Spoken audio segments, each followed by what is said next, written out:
Morning, Coach Moore. Big smile as usual after a big win, and you had it Thursday night. Yeah. Forget which night now. Tell us your opinion on that game. Well, it was a change in routine, but our guys came out and played okay. I mean, we had some things that we didn't do well. We really, for the first time, we didn't really finish. Most games we finished fine.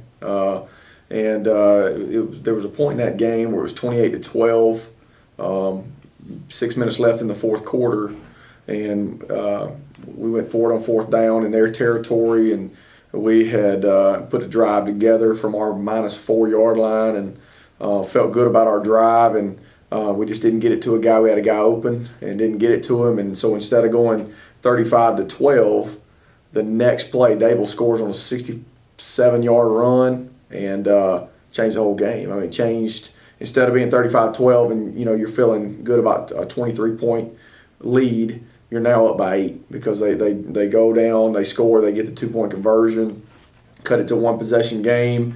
They kick off to us, we go 3 and out and punt. They drive it down and score again to make it 28-26, and we held them on the 2-point play there to finish the game. But I wasn't pleased with the way that we finished. I say it every week, we still got a lot of improvements to make, a lot of growing, but it's good to improve when you're winning. And, that's a big, we needed to win that game. However, whatever we needed to do, we needed to win it because it's such a momentum thing for the playoffs. And so, being 8-2 feels good. I mean, obviously we'd love to be 10-0, but we've had some bright spots this year, and we're hoping to carry that momentum of the last 2 games, last 2 wins into the playoffs. Let's go back and talk about Dadeville for just a second. Most people don't realize how strong a team this is, that it's a team that has a small group of great players in a smaller school than we are. But the guys on the field are the same numbers. Yeah, their skill people were every bit as good as ours. I mean, their quarterback was a good player. They had a number 7 that gave us fits on the edge. They're a good football team. They've been that way a long time. Coach White's been there since I was talking to him before the game, since 1989. He started as an assistant there, spent the first 11 years as an assistant, and then he's been the head coach since 2000.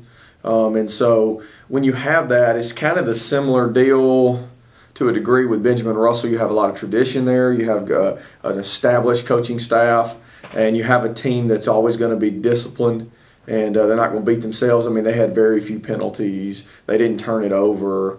We lost that. We turned it over when we fumbled once, and they didn't. That was a big part of the game. So, he does a good job, and they have really good players there. I mean, just to give you an example, they've sent back-to-back years, they're going to send a kid to Alabama to play. So, I mean, we're playing a good football team, and it's good to win on the road on a Thursday night. Their senior night, they played really hard. They played with a lot of passion, and again, gave themselves a chance. But I was proud that our kids held on. Looking at the kids the way they did, they actually they played a pretty good plan. You had a plan for this game, and they seemed to follow a lot of it. Otherwise, I don't think they'd have had the victory. Yeah, I mean, we knew we needed to run the ball. We did it for 350 yards around that, and so we felt good about that. We felt good about some advantages we had up front. Dable had a couple of kids going both ways, and so we played fast. I mean, we got 72 snaps, which is a pretty big number in high school. You'd like to get 80, but that's a huge number to get. So we controlled the ball for most of the game. Again, up until the 6-minute mark in the fourth quarter, I felt like we had a good grasp on the game, and then we just, again, for the first time, we just didn't finish. And so, I thought overall, the way that our plan developed, I thought it was fine until the last 6 minutes of the game. But at the same time, we had to put our hands team out right there at the end and recover 2 onside kicks back-to-back. We did that. So there were some bright spots even at the end. There, we got the big stop on the 2-point play. I told Coach Holmes early in the week and Coach Mock that at some point it's going to come down to that. They didn't kick any extra points all year. They went for 2 every time, and that's a little bit unique. You're either chasing points or they are. And so luckily they were chasing the points, and we got the stop to finish the game right there with about a minute and a half to go. With the way things were going, talk about the offense and the defense that we have. Yeah, offensively, I thought we played well. We had 450 yards of offense, which is good. That's a big number. But we had the turnover going in about the 20 on our first drive, and then we missed a wide open guy down the sideline that we don't normally miss. And if we score on both of those possessions, we're over 40, which is about our average. And so we got to do that. We got to finish that. So offensively, as far as moving the football, we had no problem. We had 1 3 and out in the whole game, and that was right there at the end when we needed to drive it a little bit. So I think offensively we played okay. We've got to play a lot better in the playoffs. And then defensively, it's kind of wild. They had 5 big plays in the game. The 5 big plays accounted for 260 yards of offense. And then they got 70 yards other than 5 plays. So that's where we are. Again, we talk about it all the time. Our defense has given up 2.3 big plays a game, which is our goal is 2. And so I wasn't pleased with that at all. 2 of the big plays were the kid just made a play on us, but the other 3 were busts, and we've got to get some things corrected. And it's different people, and so we worked on it hard yesterday. Again, we're still growing there too, but it's hard to say take away 5 plays. But again, for 55 plays, we played really well, and then those 5 we didn't. And so we got to continue to work to be a little more consistent. Kyle? As you mentioned, Dateville, a couple of those athletes. As I joked with you after the game, I think they're still running. But you got these teams coming up in the playoffs. They made the playoffs for a reason. They probably have some athletes too. Yeah, so. Yeah, we got to be in position. I mean, we're not going number 4 from Dave. We couldn't run him down. I don't know if anybody can run him down. But so you can't let him get going. I mean, you can't hit the line of scrimmage with square shoulders. We can't misfit. If you misfit against a kid like that, he's going to do what he did on the 67-yard run. He's going to split everybody and outrun them. And again, for the most part, we did okay. But we've got to be able to limit big plays. It's crazy to say that we felt like we played pretty good defensively and we gave up 26 points. But that's how electric they were. And you're right. I mean, the playoffs, that's what it's all about. I mean, you're going to have to find a way to limit those people. You're not in the playoffs. You're not going to win games. You're not winning them 42-35. You're going to win those things 17-14, and that's just the way it is. When you play good teams, you're just not going to. It's very difficult to score 40 in the playoffs. I've never done it. Never been a part of a team that did it. Maybe one time, and it's really tough to do. So it's a defensive game. You got to be able to limit playmakers because everybody's got them. Graham looked okay to me. Is he back to full health currently? The last 2 games he's been really sharp. He's 4 for 4. He's back to, and we needed him back really badly because we went 2 games in a row, Charles Henderson and then Greenville, where we missed some. Some were not on the block. Some was it was an operation issue with our center and holder, and so we got those things corrected and got them fixed. The good thing is that James Walker is our snapper, and he's a senior, and he's a heck of a snapper. I mean, he's going to go play college football to play tackle, but he could be a snapper in college. And then Justin Warren's held for 2 years. So our operation is pretty good. We just had a little hiccup there for a couple games, and but against ACA he was sharp. He hit 2 field goals, and then Thursday night he was 4 for 4 and won the game. I mean, being 4 for 4 won the football game. So. Billy Lawrence Chevrolet is your home for great deals and real savings on both new and pre-owned cars, trucks, and SUVs. Right now, choose their great selection of GM certified vehicles that come with a 5-year, 100,000-mile warranty. And their service department has trained technicians that can service and repair your vehicle. Hurry into Billy Lawrence Chevrolet on Highway 431 South. Well, I know that we've had an excellent place kicker this year, Haney. Yes. He's done a great job, but occasionally he has a few little problems. Are they kindly worked out, you think, now? Feel good about him, yes. Okay. Yeah, feel good about him. Well, I know that you've got a coaching staff that's just ecstatic about Friday night because you were able to hold this one together and get it out of there, and that is great. I know that Sarge called me on the way home. Yeah, it was close. It was close. It got too close, really. It really did, and I had to be back here operating the equipment, and it was a nail biter to listen to. It was. But it was good for us to get a stop, and I think that carried a little bit of weight with our defense to get out there and stop them right there at the end. That was a big play at the end of the game. What about Calera? What do you know about them? I mean, really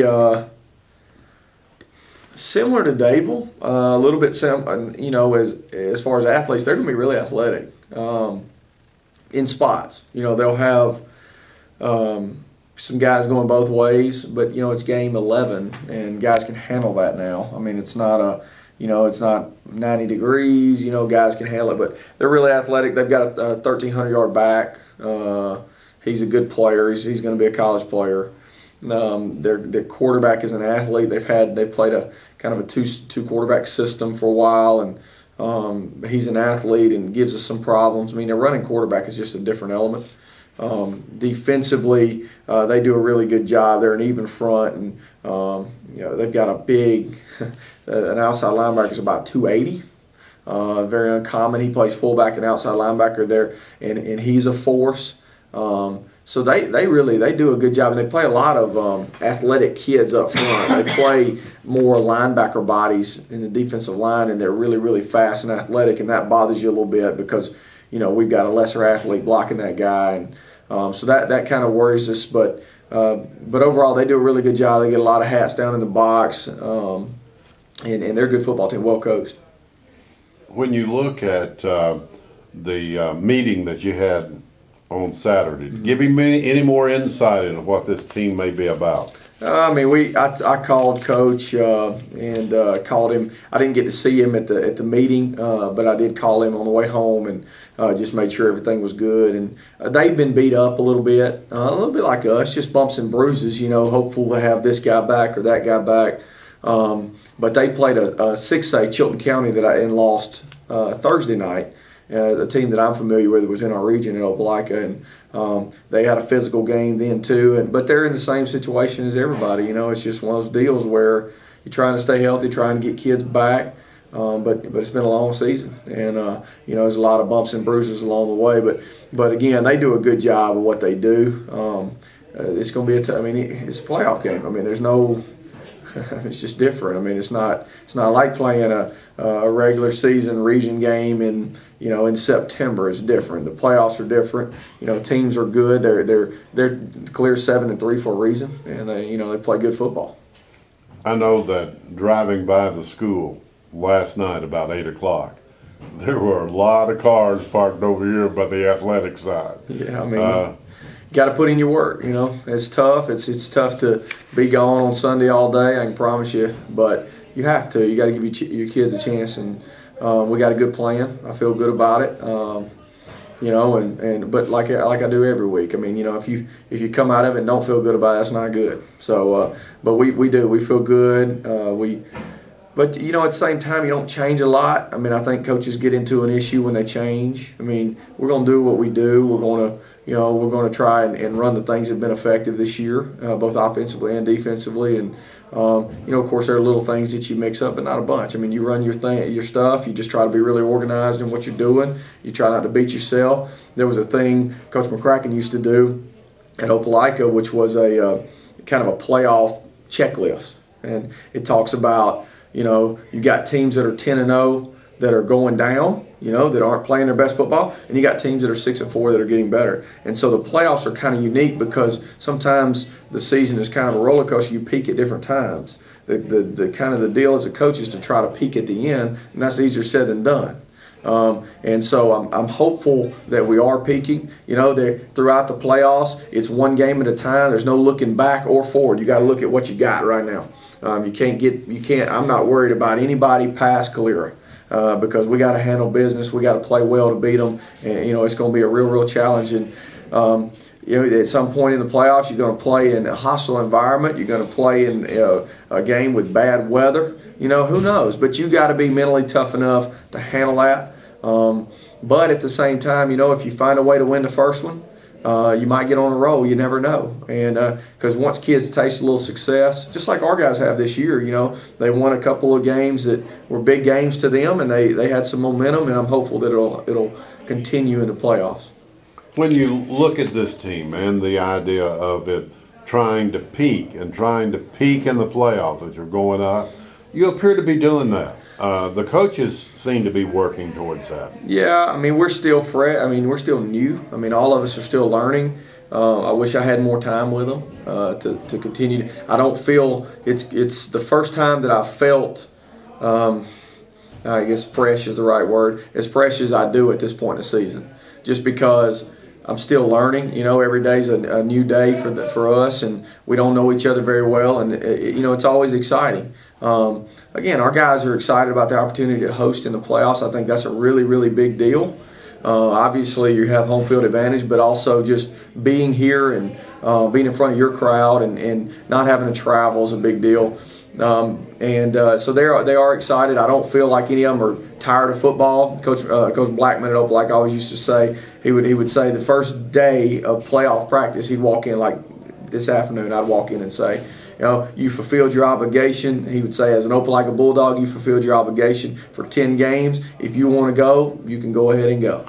And believe it or not, we'd have one or two like, well, I don't, I've had enough. 10 weeks is enough. Not any players that we're counting on, but he always did that, and because it has to be a new season to you. You have to. That's why he did it. It has to be a new thing, and it's unique. And first time he did it, I remember standing there years ago going, "What are you doing?" But when it happened, I was okay. That makes sense. Now I understand why you're doing this, because this is a new season. You have to treat it like that. And it's an unforgiving season. Yeah. It's the stakes are there. They're there for that one period of time, and that's it. You better be playing good for about 3 hours on Friday night, and because if you're not, that'll be it. You'll be bouncing that ball in the gym, and that's But again, that's the exciting part and that's the part about not getting ahead or not looking back. You just got to keep rolling, and I hope I say this the right way, is survival mode. You just have to survive. It doesn't matter how it goes. It does not matter if you win 2-0. Just win and move on to the next round and keep playing and don't harp on anything that happened. But that's the fun part, is every week's new. You're playing a lot of teams you don't normally play. I mean, I've never seen clear a play on film or anything like that. And, it'll be that way all the way through the playoffs. It'll be all new for us. And so that's exciting, too, to play somebody that we don't normally play. How are your hours going to change for the staff during playoffs? We really try and limit them, actually. We practice is 20 periods max. That's an hour and 40 minutes. I mean, that's not a real long practice. I mean, a lot of that's everything. That's special teams and everything. You just can't practice too long. Coach Blackman did that at Opelika, where the year that we played the state championship game against Hoover, we cut it back. We were getting out of there at 5:30 every afternoon. And it was really nice. I mean, it was short. Of course, you got to get your work in, but at that point in the season, you can't overdo it. You just have to be real aware of being fresh. You've got to keep your kids fresh. You can't drive them into the ground. And it's for the coaches too. I mean, it's been a grind. I mean, we've practiced 50 plus times, and it's tough every day on those guys. They teach all day, they several of them have young kids, and so they're doing that at night, and then they're going to practice in the afternoon. They need to stay fresh mentally too, and so we have to pull back a little bit. So no practice is over 20 periods. The latest we get out of practice is 5:40. And that's the way it has to be. As bad as you want to cover everything you can possibly dream up. Yesterday I came in early and did a bunch of stuff and planned all of our practices out, and that's what I made myself. I wrote it down on a sheet of paper. I said 20 periods, and that's what I had to do when I was planning it. And so that, I think it'll really be helpful, because it's about, and Cal saw this last year with us at Opelika, which we came into that Enterprise game last year at the end of the year, and we had a bye week the week before, and we were really fresh. That's what it looks like. Opelika had a bye week playing Enterprise this year, and we're really fresh. And so that's the way it's got to be. The teams that are having fun, that are fresh, that still want to be there, are the ones that are going to win. Because there are some teams that honestly just aren't that interested in playing in this game. I can promise you. If you're a 4 seed and you got to go on the road and play somebody, some of those guys aren't real interested. You've got to continue to make it fun and cut it back a little bit and try to keep your guys fresh mentally and physically. In sticking with your plan, you've stuck with a basic plan all season long and improved on it. Is that your idea to going into the playoffs? Yeah, you have a big picture goal in mind. I mean, we've had the playoffs in mind without looking ahead the whole year. I mean, you have to. You got to try and get you guys there. Our practices are physical in spots, but not all the time. We limit contact. Obviously, the AHSAA has contact limitations now anyway, but we always follow those. We never beat each other up at practice. I mean, it's a balance, and you've got to have your team healthy as you can be at this point in the season. Exactly at what point? Is it Friday night when the Alabama High School Athletic Association shows up? Or is it earlier than the week? They'll contact me with the officiating crew early in the week. They'll call me. Of course, I don't know who those guys are and don't even know where they'll be from.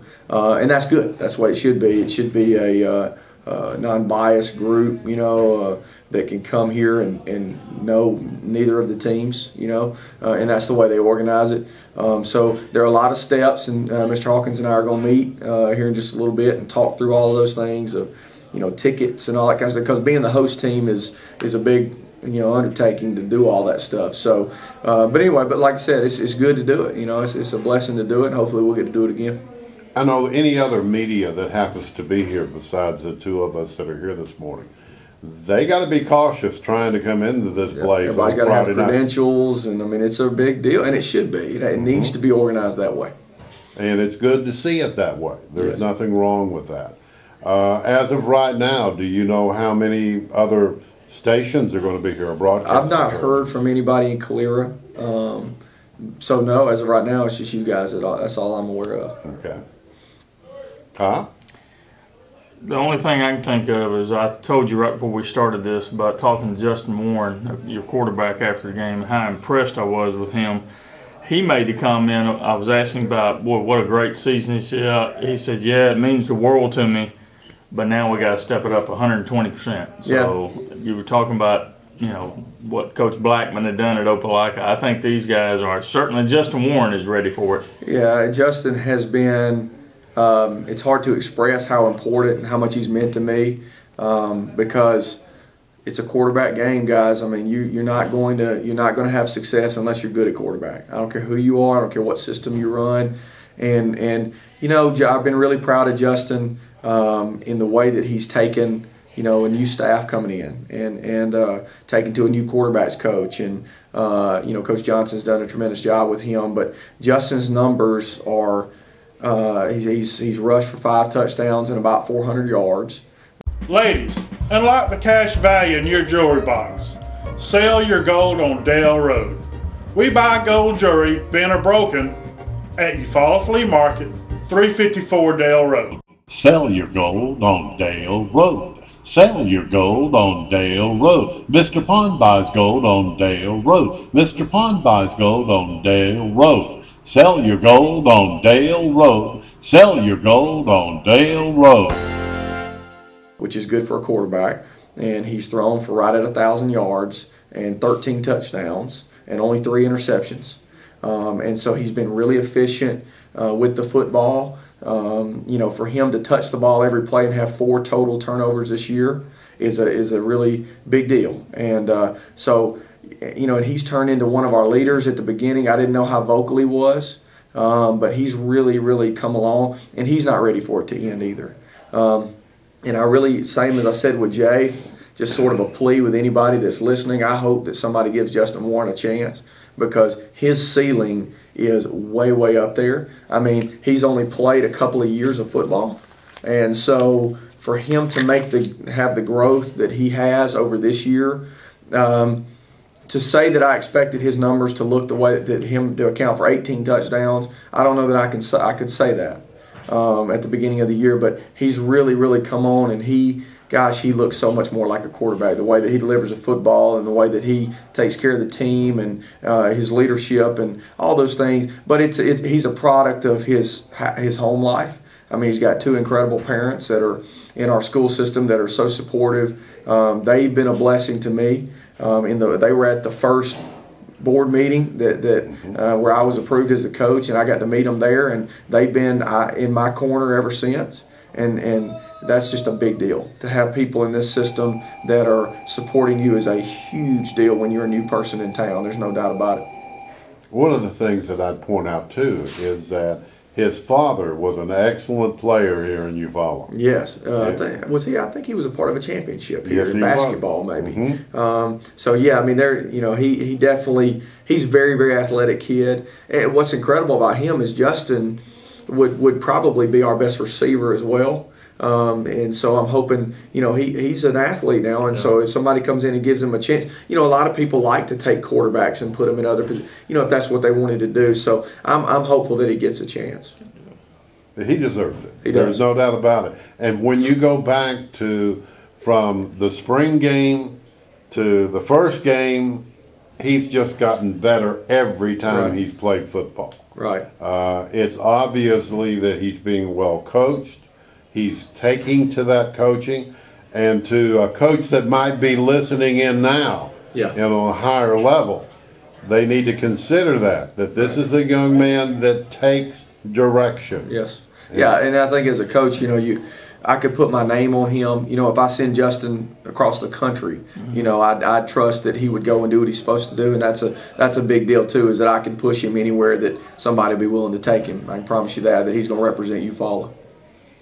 Are there any other players that are outstanding in those departments? Yeah, I mean, we've got several that we're actually sending film out now on. Of course, James Walker has really played. He played his best football game Friday night that I've seen him play, Thursday night that I've seen him play. Garrington Flowers, and we just got such a big senior class. Greg Ledbetter's had a big year. Brandon Brooks, Jay Johnson's had a big season, and Jay's finally healthy. 100%. He's back, and that's really important for us. But Jake Purswell, Torrey Terry, I mean, all those guys. I hope somebody will give them a chance. And we're going to do everything we can to do that. And we have some good film on them. We've had a lot of guys that have been really productive this season. So I'm hopeful that they get a shot at it. Kyle Farmer being another one. Kyle's had a really good year and had some interest from some colleges, and I'm hopeful that he has a place as well. One of the things that people hear, there's such a diverse population here from all over the country, that if they've got a connection in where they're from, Right. their school, their alma mater, Yep. wherever it may be, it would really help if they could help you. Yeah, I mean, I wish they would. I know that we had a kid, Isaiah Walton, has family in Connecticut. And I think he's spoken with them about possibly coming to school in that area. I mean, I'd love to send them all over the place. I hope that they get a chance to experience some different things, and I tell them all, you got to get out of Eufaula. I know you could come back. That's great. You want to come back, but go for a little while. Let's see what else is out there. Let's don't all just stay in Eufaula. Now, when you have kids, now I tell them they have to move back. When they have children, they have to come back and let us coach your kids. But that's a good thing. Is hopefully they'll have a chance to go out and play, and or if not play, go to school, and that's what we're obviously pushing for. When you look at everything regarding these people going out, and that there's some people that are playing below this position that you can say, well, they may not go to as big a school, but they can go to a school and they can go on a scholarship. Because your people have besides athletic ability, they're having academic. Yeah, I think, and it's a cycle, and that's what we saw at Opelika, is that once you get a few kids signed, then it starts to kind of rotate back around. They'll start to re-recruit your area, and you build those relationships with college coaches, and they'll continue to come back if they know that you've been truthful with them about a kid. That's one thing that I've got to be as well, is, if I have a kid, I'm going to be honest about if I think the kid can play there, and secondly, the character of that player, because ultimately, if I tell them this is a great person, and the kid's got some character issues, they'll never come back to this area. It's not fair to other kids in Eufaula. So we're going to build quality relationships, honest relationships with college coaches, and have already done that. They were all through here in the spring. And again, if we can get some kids signed, if they'll come in and offer our players scholarships, then it'll continue every year, and this will be a place they'll know that there's talent coming out of, and we need to get that back where it was years ago. Kyle? Looking forward to Friday night. It's going to be fun. Let's talk about one thing Friday night. Okay. What's different Pricing? Pricing's $8 a ticket. That's mandatory. I mean, that's not our cost. The AHSA, and it's good because the way that we do it, we third up that money, you know, and we, like, the home team doesn't get all the money like we would on a normal game, so it does help to make a little extra on the tickets. And but you know, as far as like passes and things like that, there are no passes in or out except coaching passes. Everything else, we've been allowing school employees to get in with their ID badges. That's not going to happen. I mean, that we are required to count it's very, very official and very organized in how we count tickets and those kind of things. And so everybody's got just people need to understand that it's going to be really strict on things like that, and everybody's going to have a ticket. So anyway, we are going to pre-sale some during the day on Friday. We're going to pre-sale some tickets. I don't know exactly how that works as far as all the details. Like I said, I'm going to sit with Mr. Hawkins after our interview here. I'm going to sit with him and we're going to talk through some of those details. But that's that's a big thing, though, and we need people here, and they just need to understand about the pricing. You know, that's really the HSAA's deal, not ours. But we hope we're full. You know, we need it. How about the concessions? Do we control the We pricing have those. on that? Yes, it's normal. That's the thing you get as a host school. You get your concessions, and that's how that's where you make that extra money, you know. And so our concessions will continue to be the same. They being band and athletics will have their concessions. Anything else different about Friday night? Not really. Start time 7 o'clock. So nothing else. Everything else seems to be the same. And it would help if people got here early, because it would let people know they're supporting this team. Right. Yep. I hope they do. I hope they come out. In the Greenville game, our last home game, the student section was really good. I was really proud of the students and all the people that bought the We Are You Follow shirts and those kind of things, which I have some more to sell if anybody's interested. But we're really hopeful that the students will come out and support us, and obviously the community will come out, and it's just important. It's important for our kids. All right. Anything else you want to say? Just please come out and support us, and go Tigers. Go Tigers. Eufaula Glass and Construction Company, LLC, has been locally owned and operated for more than 30 years.